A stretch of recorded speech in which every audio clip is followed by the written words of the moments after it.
இந்த வீடியோவில் கூறப்படும் கதை ஆன்மீக நம்பிக்கையை ஊக்குவிக்கும் நோக்கத்திற்காக உருவாக்கப்பட்டது. இதில் வரும் சம்பவங்கள் சில கற்பனை மற்றும் ஆன்மீக கருத்துகளின் அடிப்படையில் அமைந்தவை. எந்த மத உணர்வையும் புண்படுத்தும் நோக்கம் இல்லை. ஒரு சிறிய கிராமத்தில் அருண் என்ற இளைஞன் வாழ்ந்து வந்தான். அவன் வாழ்க்கை வெளியில் பார்த்தால் சாதாரணமாக இருந்தாலும் உள்ளுக்குள் அவன் மிகுந்த வேதனையிலிருந்தான்.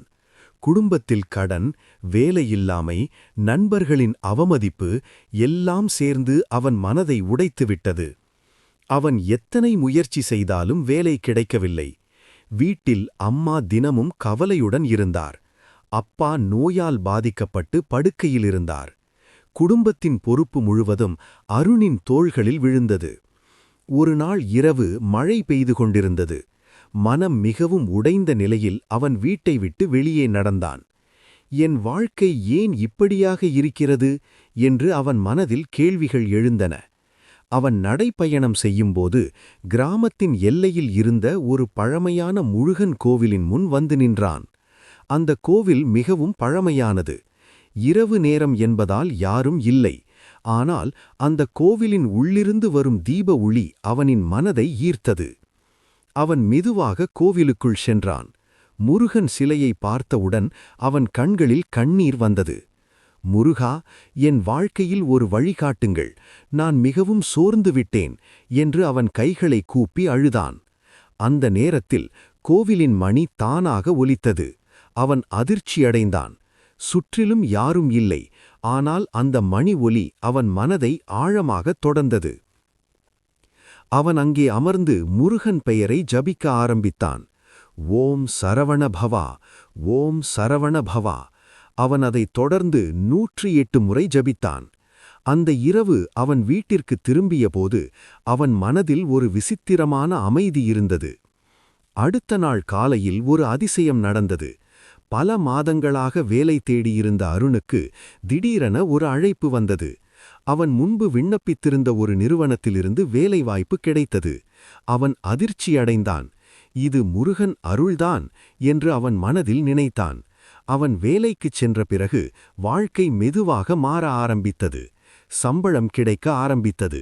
வீட்டில் கடன் கொஞ்சம் கொஞ்சமாக குறைய ஆரம்பித்தது. ஆனால் வாழ்க்கை முழுவதும் எளிதாக இல்லை. சில மாதங்கள் கழித்து அந்த நிறுவனம் திடீரென மூடப்பட்டது. மீண்டும் அருண் வேலை இழந்தான்.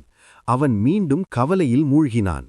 முருகா, நான் மீண்டும் இப்படி ஏன் சோதனைக்கு உள்ளாக வேண்டும் என்று அவன் மனதில் கேட்டான். அந்த இரவு அவன் கனவில் ஒரு விசித்திரமான காட்சி பார்த்தான். ஒரு பெரிய மலையின் மேல் ஒரு ஒளி பிரகாசித்தது. அந்த ஒளிக்குள் முருகன் தோன்றினார்.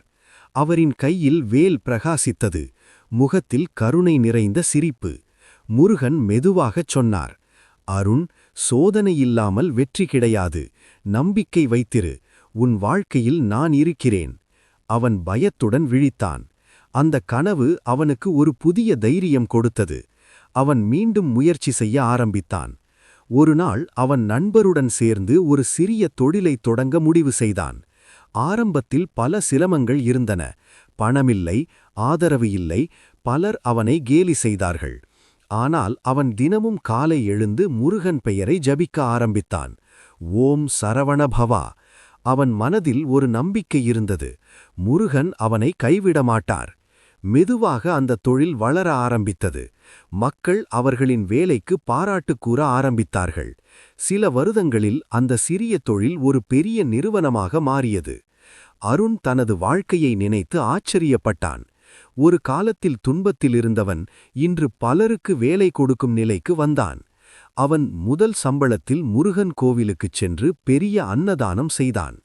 அவன் முருகன் சிலையின் முன் நின்று கைகளை கூப்பிச் சொன்னான், முருகா, நீங்கள் என்னை காப்பாற்றவில்லை என்றால் இன்று நான் இங்கே இருக்க மாட்டேன். அந்த நேரத்தில் கோவிலில் மணி ஒலி எழுந்தது. அவன் மனதில் ஒரு அமைதி. அவன் புரிந்து கொண்டான், வாழ்க்கையில் சோதனை வந்தாலும் நம்பிக்கை இருந்தால் கடவுள் வழிகாட்டுவார். இன்று வரை அருண் தினமும் ஒரு விஷயம் செய்கிறான். அவன் காலை எழுந்ததும் முருகன் பெயரை ஜபிக்கிறான். ஏனெனில் அவன் வாழ்க்கையை மாற்றியது ஒரு விஷயம்தான், முருகன் மீது இருந்த நம்பிக்கை. வீடியோ முடிவு.